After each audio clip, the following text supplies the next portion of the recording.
Assalamualaikum warahmatullahi wabarakatuh. Perkenalkan, nama saya Anissa Yuli Astuti, BP 18.10035300082.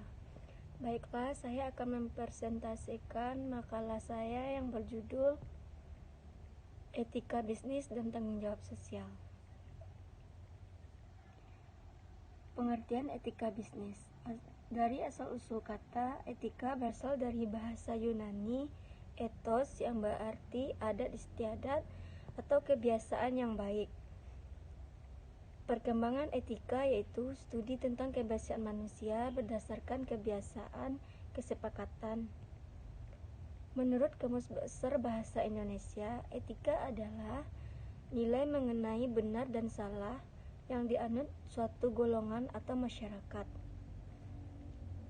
Sedangkan bisnis adalah suatu organisasi yang menjual barang atau jasa kepada konsumen atau bisnis untuk mendapatkan laba.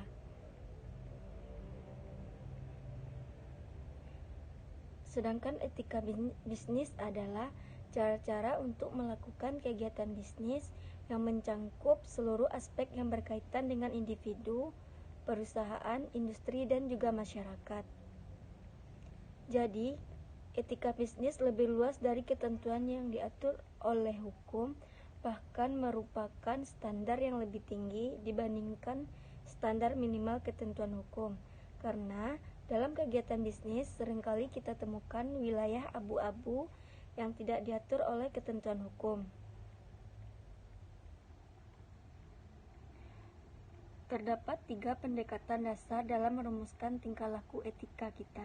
Yang pertama, menurut utilitarian, setiap tindakan harus didasarkan pada konsekuensinya. Oleh karena itu, dalam bentuk tindakan, seseorang harus mengikuti cara-cara yang dapat memberi manfaat sebesar-besarnya kepada masyarakat dengan cara yang tidak membahayakan dan dengan biaya serendah-rendahnya. Yang kedua, individual right approach. Setiap orang dalam tindakan dan kelakuannya memiliki hak yang harus dihormati. Namun, tindakan ataupun tingkah laku tersebut harus dihindari apabila diperkirakan akan menyebabkan terjadinya benturan dengan hak yang orang lain. Yang ketiga, justice approach.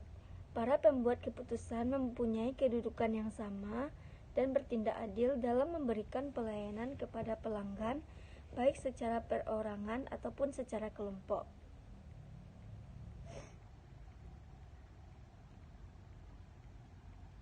Harus diyakini bahwa pada dasarnya praktek etika bisnis akan selalu menguntungkan perusahaan, baik untuk jangka menengah maupun jangka panjang, karena yang pertama, mampu mengurangi biaya akibat dicegahnya kemungkinan terjadinya friksi baik inter perusahaan maupun dan eksternal. Yang kedua, mampu meningkatkan motivasi pekerja. Yang ketiga, melindungi prinsip kebebasan berniaga. Yang keempat, mampu meningkatkan keunggulan bersaing. B. Pengertian tanggung jawab sosial.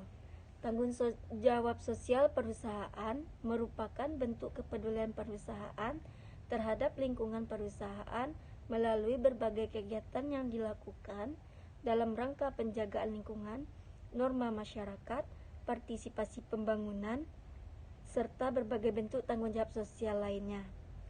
Pengertian tanggung jawab sosial menurut para ahli, yang pertama, R.W. Griffin 2004 memberikan definisi tanggung jawab sosial sebagai usaha suatu bisnis yang menyeimbangkan komitmennya terhadap kelompok dan individu dalam lingkungan yang meliputi konsumen, bisnis lainnya, karyawan, dan investor.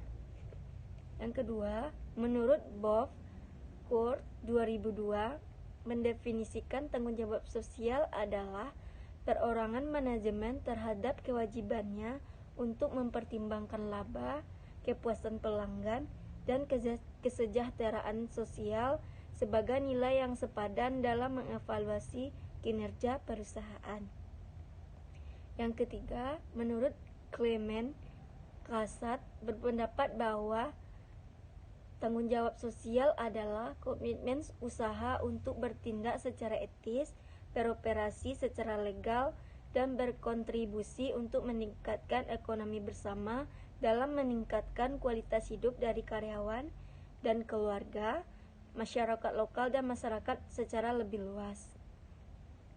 Yang keempat, menurut Johnson, mendefinisikan tanggung jawab sosial adalah bagaimana cara mengelola sebuah perusahaan agar memiliki dampak positif terhadap diri sendiri dan lingkungannya. Lingkungan ini tentu saja tidak dalam arti sosial, tetapi juga dalam arti lingkungan alam di mana manusia hidup di dalamnya. Pengaruh etika dan tanggung jawab sosial terhadap perilaku konsumen. Yang pertama, perilaku konsumen mempelajari bagaimana manusia memilih di antara berbagai pilihan dengan memanfaatkan sumber daya manusia yang dimiliki sesuai dengan syariat Islam. Yang kedua, perilaku konsumen juga merupakan aktivitas seseorang saat mengkonsumsi barang atau jasa. Yang ketiga, perilaku konsumen sendiri dapat didefinisikan sebagai interaksi dinamis dari pengaruh dan kesadaran. Yang keempat, perilaku konsumen berhubungan dengan alasan dan tekanan yang mempengaruhi pemilihan, pembelian, penggunaan barang dan jasa yang bertujuan untuk memuaskan kebutuhan dan keinginan pribadi. Berdasarkan definisi di atas, maka dimaksud dengan perilaku konsumen adalah tindakan-tindakan yang dilakukan oleh individu, kelompok, atau organisasi yang berhubungan dengan proses pengambilan keputusan dalam menggunakan barang-barang atau jasa ekonomi yang selalu berubah dan bergerak sepanjang waktu. Pengaruh etika bisnis dan tanggung jawab sosial terhadap perilaku konsumen sangat erat berkaitannya. Contoh, perusahaan merupakan suatu tindakan etis yang akan memancing tindakan balasan dari konsumen dan masyarakat akan sangat kontraproduktif, misalnya melalui gerakan pemboikotan, larangan beredar, larangan beroperasi, dan lain sebagainya. Sedangkan perusahaan yang menjunjung tinggi nilai-nilai etika bisnis dan tanggung jawab sosial pada umumnya termasuk perusahaan yang memiliki peringkat kepuasan pekerja yang tinggi pula, terutama perusahaan tidak mentolerir tindakan yang tidak etis, misalnya diskriminasi dalam sistem remunerasi atau jenjang karir perlu dipahami. Karyawan yang berkualitas adalah aset yang paling berharga bagi perusahaan. Oleh karena itu, perusahaan harus semaksimal mungkin mempertahankan karyawannya agar perusahaan tersebut dapat memaksimalkan kinerja perusahaan dan mempunyai nilai dari sudut pandang konsumen. Baiklah, sekian dari presentasi saya. Kalau ada salah dan janggal, saya mohon maaf. Assalamualaikum warahmatullahi wabarakatuh.